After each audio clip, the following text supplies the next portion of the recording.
United States Army.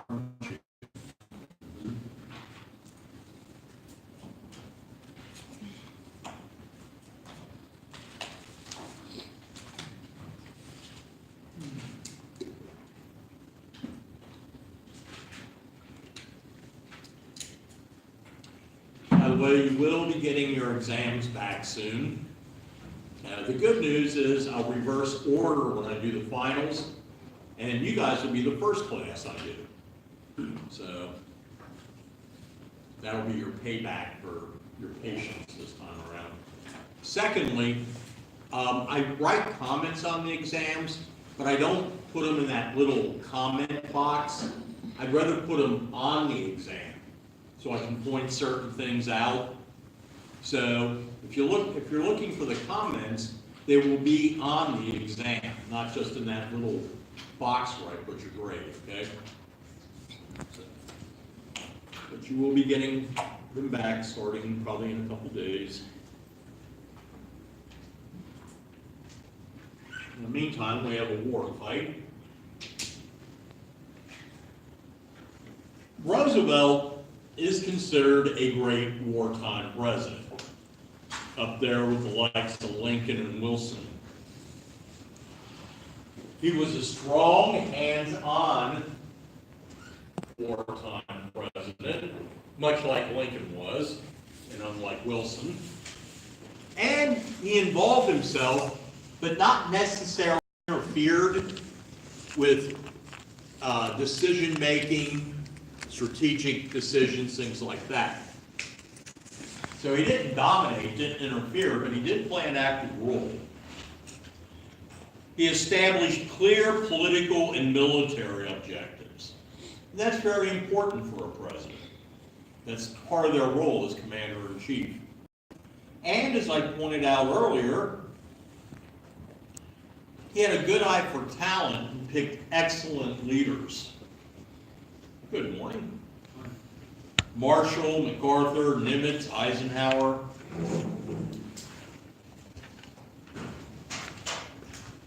Early on, the Allies agreed to pursue a, quote, Europe first strategy. The whole idea was hold the Japanese at bay in the Pacific and concentrate on the greater threat, the Nazis. Plus, there are practical reasons for doing this. One, the British and Russians are already actively involved in the war.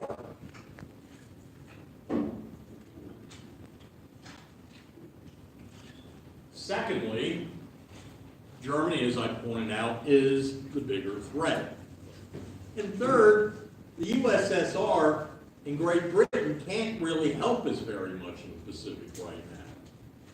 They're tied down fighting the war in Europe.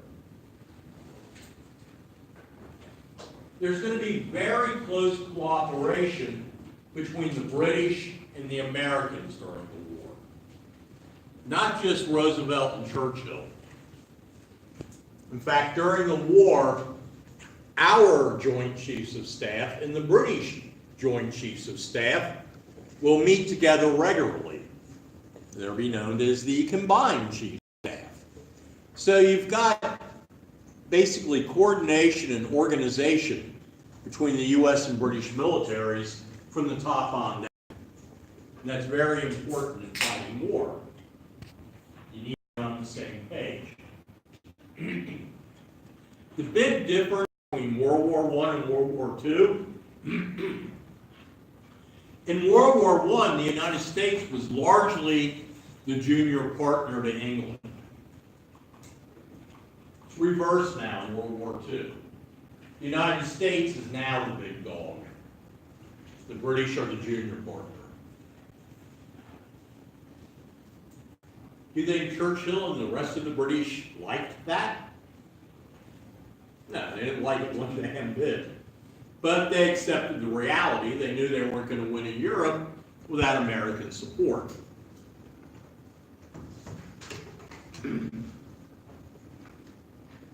Since we were the senior partner, an American is going to be the overall commander-in-chief in Western Europe. And Roosevelt will eventually pick a rather obscure general named Dwight D. Eisenhower. Eisenhower was a protege of Marshall, the architect of American victory from the military side, and suggested him to Roosevelt. And Roosevelt promoted Eisenhower over the heads of 28 more senior generals. And that usually causes a lot of jealousy and resentment. But Eisenhower turned out to be the perfect guy for the job. He really had no combat experience. He had served in World War I, but even in that war, he was a staff officer. But he was excellent in organization, administration, keeping his eyes on the big picture, and more importantly, and it figures because he later turned out to be a two-term president, he had a political and diplomatic touch. Being in his position, he was dealing with some of the great egos of the 20th century. Not just FDR, but Stalin, Churchill. And he was very good at navigating the politics of all of this, holding the coalition together. He may have been an American, but in no way was he pro-American. And I mean that in a positive way. The British felt he was just as fair to them as he was to his fellow Americans. Every major division within the Allied armies, whether it was intelligence or logistics, if it had an American heading that division, there was a Brit as the second in command. If there was a Brit heading it, there was an American in the second command. So despite some jealousies and things like that, the Americans and British got along pretty well during World War II. Because of FDR, the Allies got along pretty well with Stalin. They would meet twice during the war.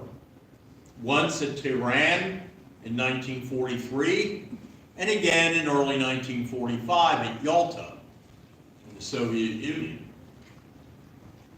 Now, Stalin was one of the all-time great paranoids.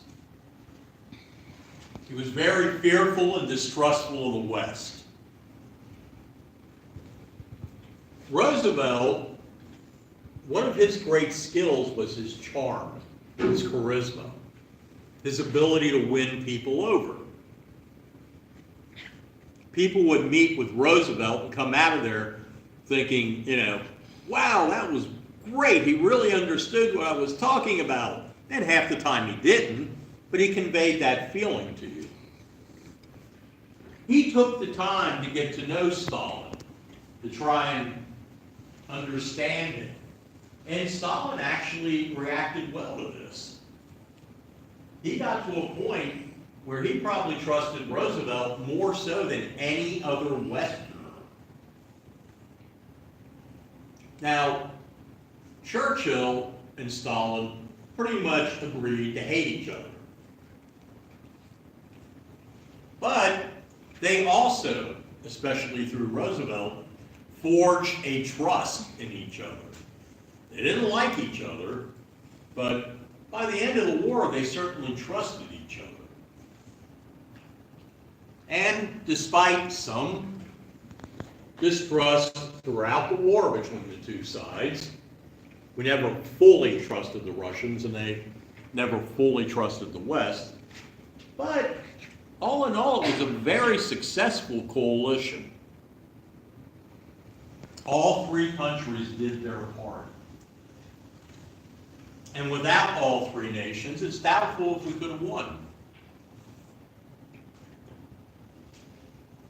Everybody played a major role. To begin with, the Soviet Union was tying down 3/4 of the German army, the Wehrmacht. 3 out of every 4 German soldiers was fighting in Russia. That's less for us to have to deal with later, right? Conversely, 90% of the German Air Force, the Luftwaffe, was tied down fighting the Americans and British, which meant the Germans in Russia didn't have adequate air cover. And we were devastating German cities with bombing raids. In addition, the Anglo-Americans were conveying much-needed supplies to the Soviet Union, and America was supplying much of that. And on top of that, we were almost single-handedly fighting the Pacific War. We had some help from the British, and some from the Aussies and New Zealanders, but by and large, we were carrying the brunt of the Pacific War the way the Russians were carrying the brunt of the land war in Europe. So each allied nation played a key part. Britain at one point, for a solid year, was the only allied nation fighting against Germany, for example. It's funny if you read, I don't know, I haven't read a grade school or high school history book in years, but it used to be, if you look at everybody's British, Russian, Americans, their textbooks, they all tended to emphasize how they won the war. But it really took all three nations to do it. By the way, the Russians don't call World War II World War II.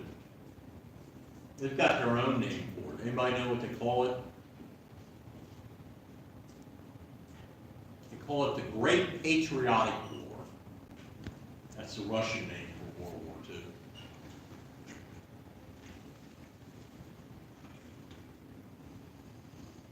Now, despite a Europe first strategy, it doesn't work out that way.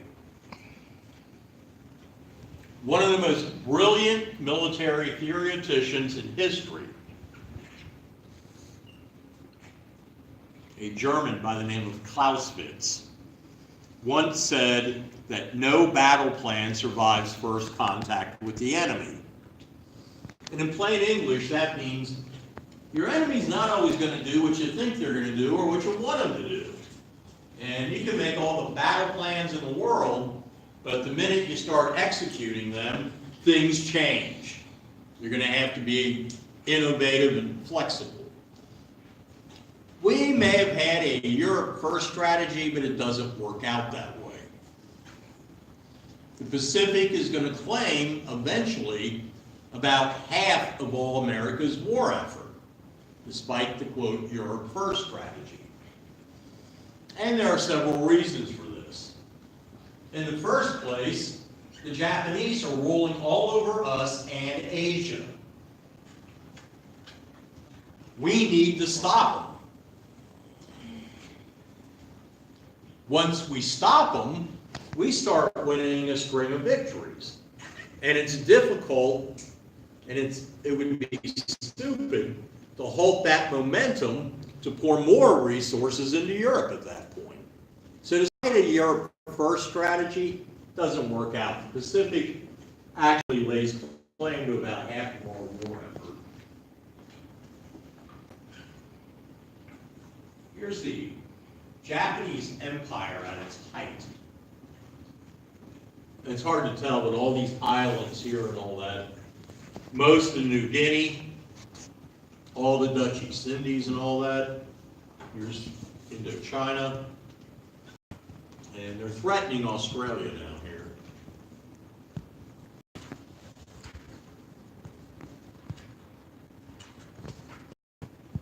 Now, between December 1941 and May of 1942, the Japanese win a string of amazing victories. In February of 1942, the U.S. and the Allies lose two naval battles to the Japanese. Battle in the Java Sea and the Sunda Straits. And in May of 1942, the American garrison on the Philippines, which had held out much longer than anybody expected, and fought with tremendous bravery and tenacity, were finally forced to surrender. And by the way, the defending garrison was a combination of American and Philippine troops. And they both fought tremendously well, but were eventually overwhelmed. 75,000 men were taken prisoner. The Japanese didn't expect to take prisoners. You see, under the samurai code, Bushido, one doesn't surrender. That's dishonorable. So they weren't expecting the Americans and British to surrender. They had a different worldview. What did they think of enemies that surrendered? Thank you. They were inferior. They didn't deserve respect. So not only are the Japanese surprised by the number of POWs they take, they also have a very negative and condescending attitude towards POWs. So life is going to be a living hell for those men taken by the Japanese. The Japanese are going to march them 55 miles. Let me turn the lights off so you can see better. To prisoner war camps in the Philippines. It becomes known as the Bataan Death March because the Japanese don't feed them, don't give them water, don't treat the wounded or sick. In fact, if you fall out of line, they kill you. Or just bayonet you and leave you lying on the road. Of the 75,000 men that went into captivity, 7,500 died in the Bataan Death March alone. Here's American troops surrendering at Corregidor. The Philippines finally fell. And here's the route of the Bataan Death March. From down here in Corregidor up to Capas here where the camps were. And here's some of the prisoners. Really want to point out, you see the look in that guy's face? He looks like if he could get his hands on him, he'd rip them apart with his bare hands. I'm pretty sure most of the other guys felt the same way. This increases the hatred towards the Japanese in America. This is some typical propaganda poster. And by the way, they didn't even know the true extent of it. It says 5,200. We later found out it was closer to 7,500.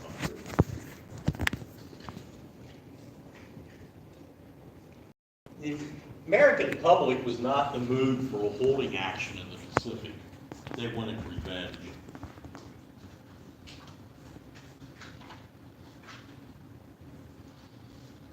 So did Roosevelt.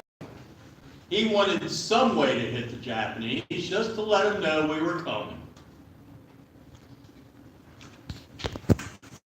And on the 18th of April, 1942, we do just that.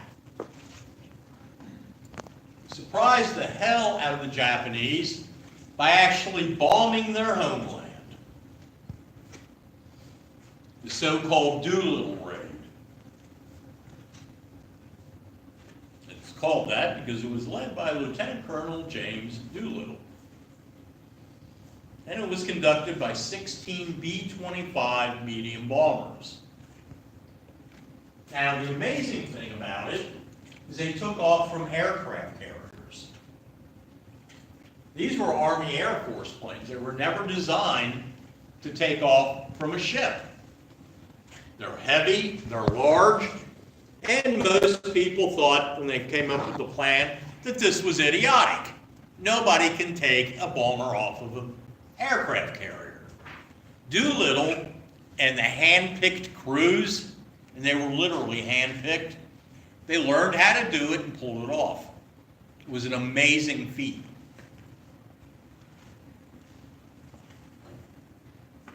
They don't do a hell of a lot of damage. They bombed Tokyo and a few other cities. But it shocks the hell out of the Japanese. They didn't expect anything like this to be possible. All 16 of the B-25s run out of fuel and crash land either in China or one of them lands in the Soviet Union. By the way, what happens to the plane that lands in the Soviet Union?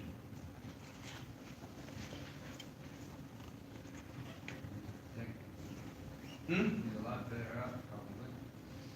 Oh, heck yeah, they're a lot better off. But what happens to them? What happens to the crew? What do the Russians do with the crew?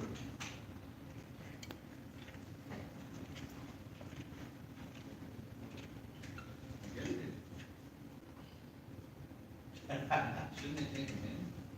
Oh, they do, but technically they can't turn them back over to us. The Soviet Union was not yet at war with Japan. So the bomber crew landed in what was then a neutral country. Well, it's not unfriendly either, but Just like troop landing here. well, under international law, what are you supposed to do with a belligerent aircraft or ship that takes refuge in your port or in your country? You intern them. You basically keep them prisoner for the rest of the war. You don't put them behind bars or anything, but they're not allowed to leave your country. That's what happens if you take a military vessel or aircraft to a neutral country. They're obliged to, quote, intern you for the rest of the war. It's not a POW camp. Well, I didn't know they were, I didn't know I thought we had already passed that. Now, the Russians haven't declared war on Japan. They don't do that until 1945. Yeah. By the way, the crew gets transferred to Moscow, and they were living in the U.S. Embassy, and then quietly over the months, the Russians slowly transfer the crew back to the U.S. So the Russians actually violated international law, and the guys get home. A lot of them aren't so lucky. 64 of the 80 air crew do make it back to the United States. 11 of them are killed.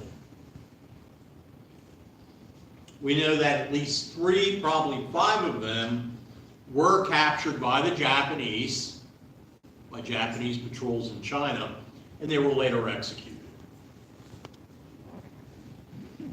By the way, Roosevelt, finding that out, went on the radio and publicly said, when the war is over, when we catch the people responsible for this, we will hang them. And after the war was over, we found a lot of the people responsible for it, and we hung them. As I pointed out, the raid does little damage, but it provokes the Japanese into a series of disastrous decisions. So despite the minimal damage we did, it had a lot of strategic value, something they didn't realize. The very fact that we hit the Japanese homeland is going to provoke them to try to once and for all destroy the American Navy.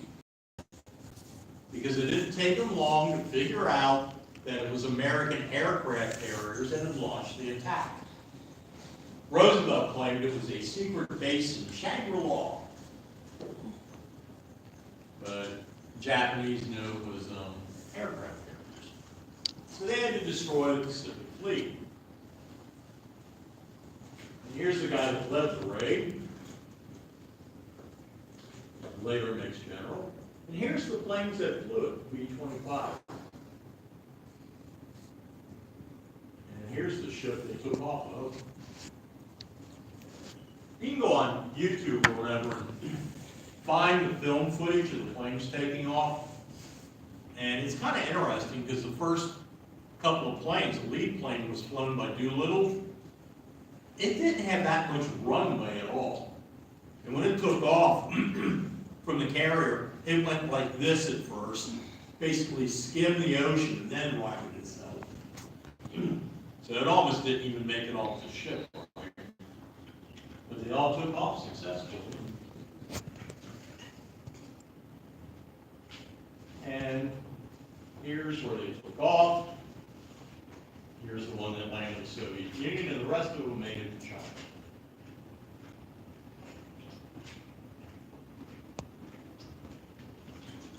Now the race, as I pointed out, is going to provoke the Japanese to try and lure the United States into a trap. They decided they were going to invade Australia, believing that would bring the U.S. Navy out and they could destroy us. Again, we had the benefit of magic, the fact that we had broken the Japanese codes. We knew what they were up to. The new commander of the Pacific Fleet, Admiral Chester Nimitz, he'll turn out to be one of the all-time great heroes of the war, and a Roosevelt appointee. He's aggressive, he's daring, and unlike the previous commanders of the fleet, he's not a battleship admiral. Much like his enemy, Yamamoto, and a lot of the other Japanese admirals, such as Kichichi Nagumo, Nimitz, William Halsey, Fletcher, several of the other American admirals, they're also, quote, carrier admirals. They realize that the day of the battleship is over. They're big, they're impressive, they can do a lot of damage, but the real weapon of war now is the aircraft carrier. A battleship like the New Jersey carries 9 16-inch guns. It can throw a shell weighing more than a Volkswagen, weighs over a ton, accurately 22 miles. Give it a couple shots to range, and from about 20 miles away, they could put one right through that window. They don't care what they hit. They can throw a shell about 41, 42 miles. Think of the range of an aircraft, though. A Dauntless dive bomber back then had a radius of over 200 miles. That meant it could basically fly out 200 miles, attack something, still have enough fuel to get home. So you got a weapon that greatly extends the ability to attack the enemy. Nimitz knew that. As I said, he's bold. He decides to send out what was left of the U.S. Navy to confront the Japanese. And they will meet off of Australia in the Coral Sea. And it's conveniently known as the Battle of the Coral Sea. And here's Admiral Nimitz.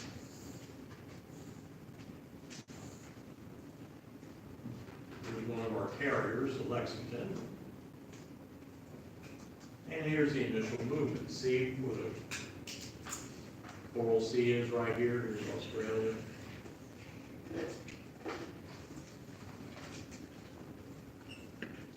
Now,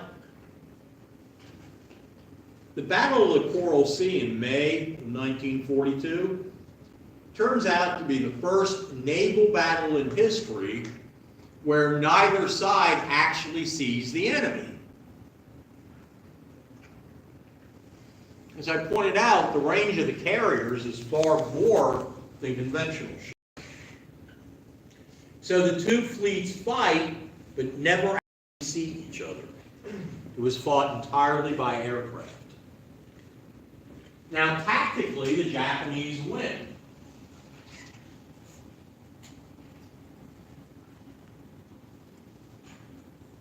The U.S. loses one of the prides of its Pacific Fleet, the Lexington, the ship I just showed you. And the plus our other carrier out there, the Yorktown was severely damaged. The Japanese lose the carrier Shoho, which was smaller, and had another one damaged. But it's a great strategic victory for the Americans. The previously unstoppable Japanese had now been stopped. And on top of that, they have to postpone and then later cancel their plans to invade Australia. I was wondering what kind of luck they would have in Australia, knowing a bunch of Aussies and being there. I get the feeling the Japanese might have regretted it, quite frankly.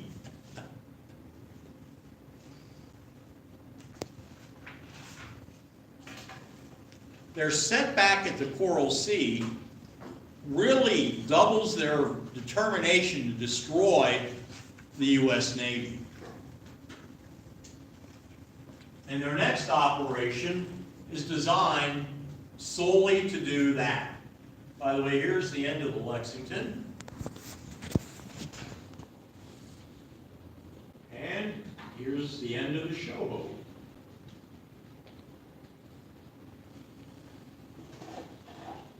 Both of these are U.S. Navy photos from the archives, National Archives.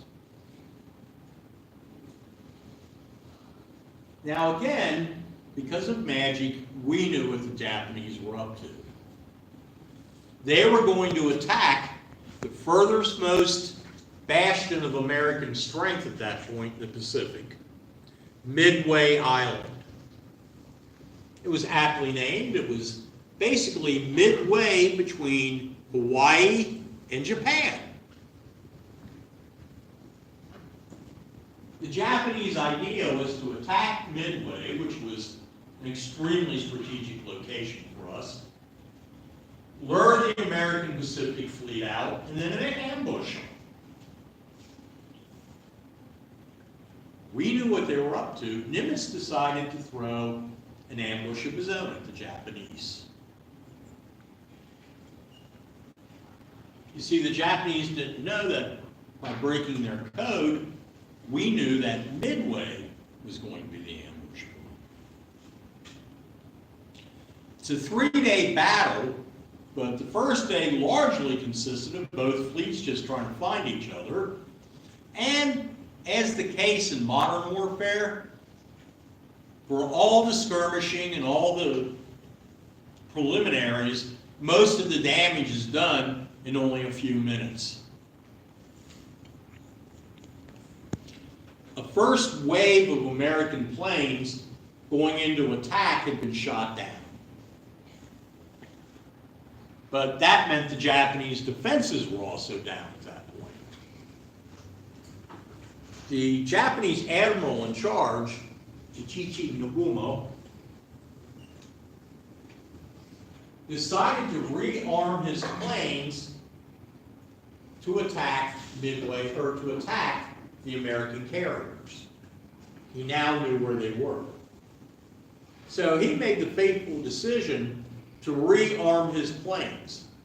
They had been rigged out to attack Midway. Now they were going to outfit them to attack ships. The second American wave arrived in the middle of that. So most of the Japanese aircraft are down on the decks of their ships, and there's bombs, gasoline, ammunition all over the decks. The American planes come in by surprise. Japanese ships are almost undefended at that point, and in 5 minutes, we sink 3 of the Japanese aircraft carriers. In 5 minutes. We're sinking a 4th one the next day. The Japanese will get slight revenge. That following day, they will catch the slightly repaired but still limping Yorktown and eventually sink that. But the Battle of Midway turns out to be a huge American victory, and on top of that, the turning point of the Pacific War. the Japanese had lost 4 of their major aircraft carriers, 3 of which, by the way, had participated in the attack on Pearl Harbor. So how's that for a bit of revenge?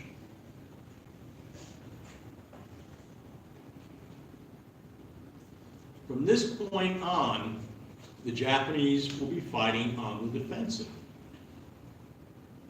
Midway is the turning point of the Pacific War. It's not going to be easy. It's going to take another 3 solid years of fighting to defeat the Japanese in the Pacific. But it starts really at Midway. That's when their expansion stops and we start rolling them back. Now, the strategy that we're using in the Pacific to defeat Japan was known as island hopping. There are 2 Allied supreme commanders in the Pacific. Douglas MacArthur and Chester Nimitz. And here they are together. Now again, these guys don't particularly like each other, but they're both extremely gifted commanders, and they do play well together. They're developed a strategy where they can work together but still separately. MacArthur, leading his forces out of Australia, will move north and east to attack Japan. Nimitz, coming out of Pearl Harbor, will go across the Pacific, will go west, and the 2 will eventually meet off the Japanese home islands. So it's a giant pincer movement. MacArthur coming one way, Nimitz the other. The reason it's called island hopping is because both commanders realized, here you go, this gives you an idea of what it's, well, I'll use this anyway. MacArthur will be coming this way towards Japan, Nimitz this way. The Japanese have garrisoned most of the islands in the Pacific. But one of the advantages you have is you can sail around them. So both Nimitz and MacArthur will isolate Japanese strong points in the Pacific and attack them where they're the weakest. Let them, quote, wither on the vine. You cut them off, they have no supplies, they're not particularly effective, are they? That's going to be our strategy. And we'll lead our first strategy. We don't actually get directly involved in the European War until November of 1942. Almost a year after we enter the war. And what, 5 months after Midway, basically. In fact, when we get into the European War, it's not even in Europe at first. It's in North Africa. The British were under tremendous pressure in North Africa. A German army known as the Afrika Korps, a German-Italian army, under the command of one of their most brilliant generals, Erwin Rommel, the so-called Desert Fox, were threatening the British in one of the most vulnerable points, the Suez Canal. That would cut the British off from India and the rest of their empire. Here, I use this real quick down here. Here's North Africa, Suez, and here's the bulk of the British Empire in Asia. So without Suez, British support in that for the empire would have to go all the way around Africa.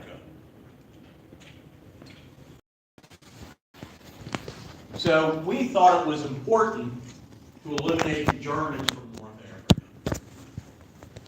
And in November of 1942, the Anglo-Americans launched Operation Torch. 70,000 Allied soldiers under the overall command of Eisenhower transported and close to 400 ships coming out of the U.S. and Great Britain attacked several locations in North Africa. Ironically, most of the places we first land are actually controlled by the Vichy French. After France falls to Germany, the Germans set up a puppet government, a pro-Nazi government in France. And they still controlled the French Empire. So the first troops we actually shot at were Vichy French troops. And by the way, being French, they quickly surrendered and changed sides. That's a cheap shot, isn't it? Actually, they fought very well.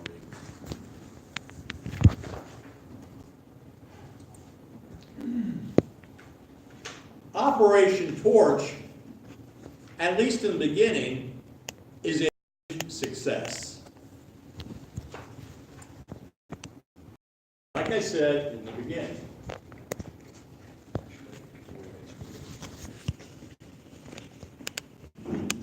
the Germans initially, at least in parts of North Africa, had to get off of them, simply because they were getting sick to their stomach. And here's hitting the beach during Operation Torch. And here's where we learn it ain't a picnic. Kasserine Pass. We had been advancing into Sicily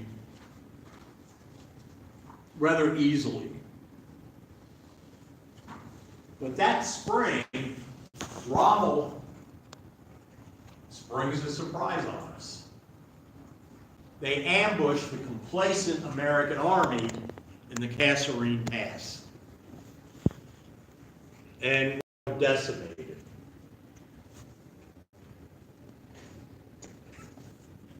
Eisenhower, this is his first real challenge. He makes some tough decisions. He throws in crack British troops, veteran troops, to save the Americans. He also sends the American commander of the ground troops home, Lloyd Friedenthal. Friedenthal had been one of his closest friends before the war. Now he has to send him home partially in disgrace. So he replaces it with a much more capable officer, our former tank commander from World War I, George Patton. And Patton and the British troops will turn the tide at Kasserine Pass. But the American army basically got its nose bloodied. These are the kind of tanks we were using early in the war. The M3 Grant. Notice the side gun. We obviously replaced that with Sherman. And here's Kasserine right here in Tunisia.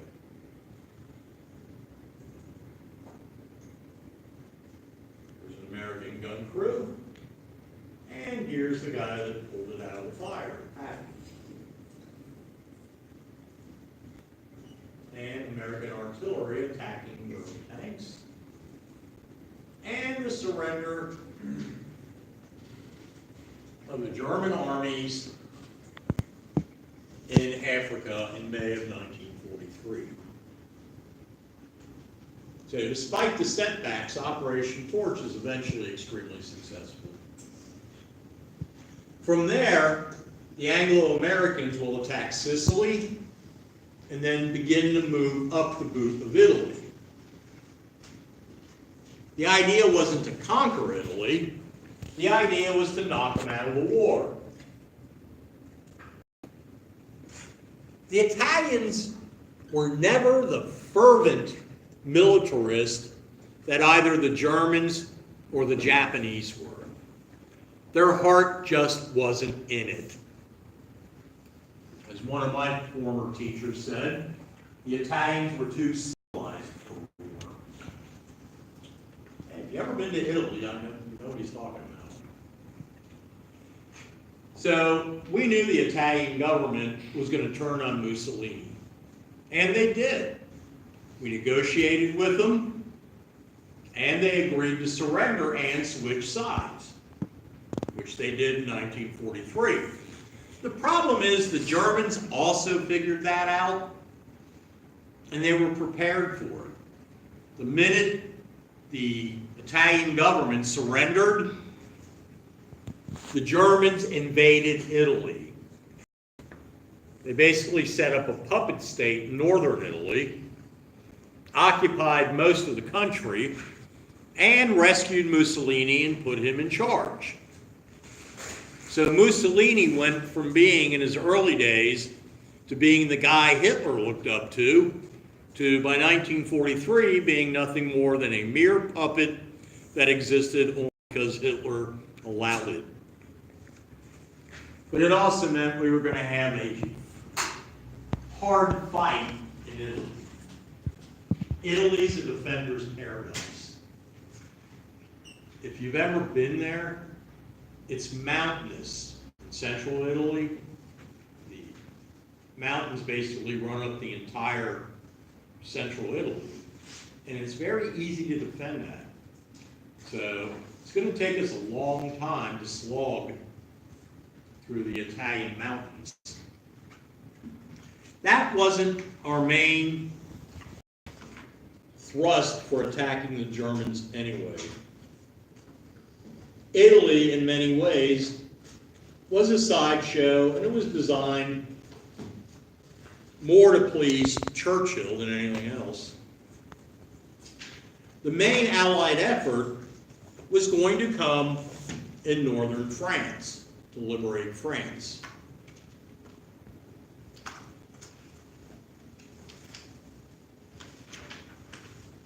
At the same time we're fighting in Italy, Eisenhower is planning and organizing Operation Overlord, the invasion of France. The second front that Stalin had been begging for in Europe. Now, a lot's going to go into this.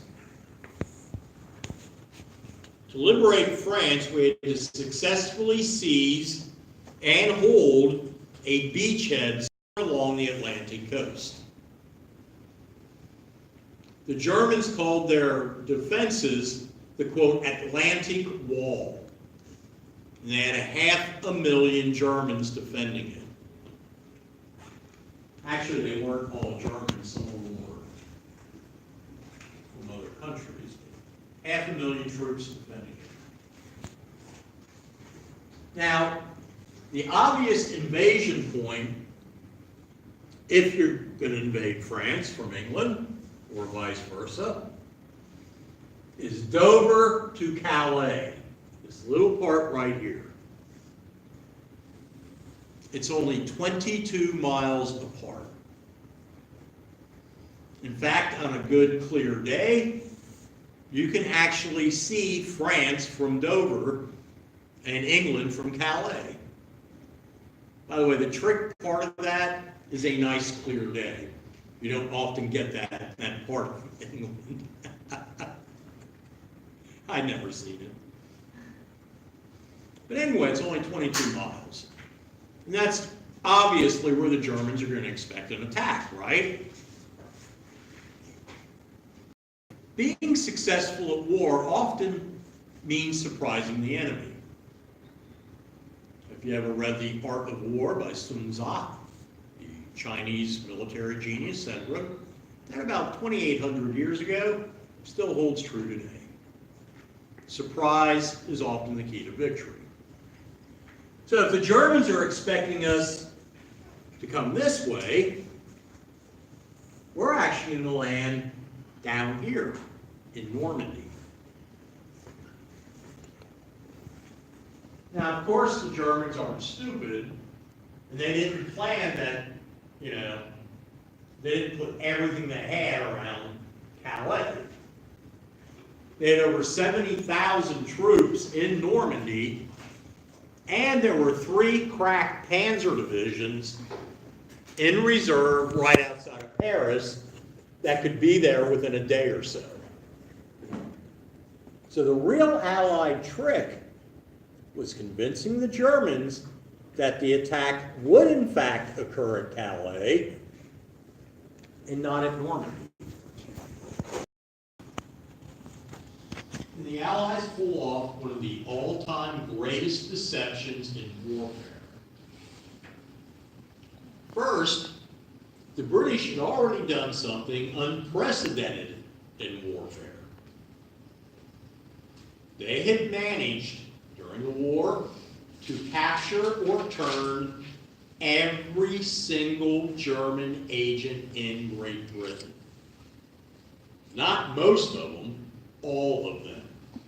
As far as we know, there wasn't a single German operative they didn't get their hands on. The 2 nations of the world that are just excellent at espionage, one of them's Great Britain. They actually wrote the book on it. They had the first professional intelligence network in all of history. That was under Elizabeth I. The other country, by the way, is the Russians. They're almost as good as the English when it comes to that. But the English, like I said, had turned or captured every German agent. So they were using them throughout the war to feed the Germans false information. And they did it in such a clever way that the Germans had no idea. And in fact, they thought their agents were doing an excellent job. The British were willing to sacrifice that entire network. They had all of the turned agents feeding false information back to the Germans, indicating the attack would be at Calais. And by the way, the Germans, no one could believe anything like that had happened. Even after D-Day, they didn't realize their entire intelligence network had been compromised. They still were taking intelligence from the turned British agents even after D-Day. Talk about a successful experiment there. So that's one way we did it. The other way, we created a false army, the U.S. Third Army, which didn't actually exist. And since that's more than a minute story, I'll see you guys in a little over a week.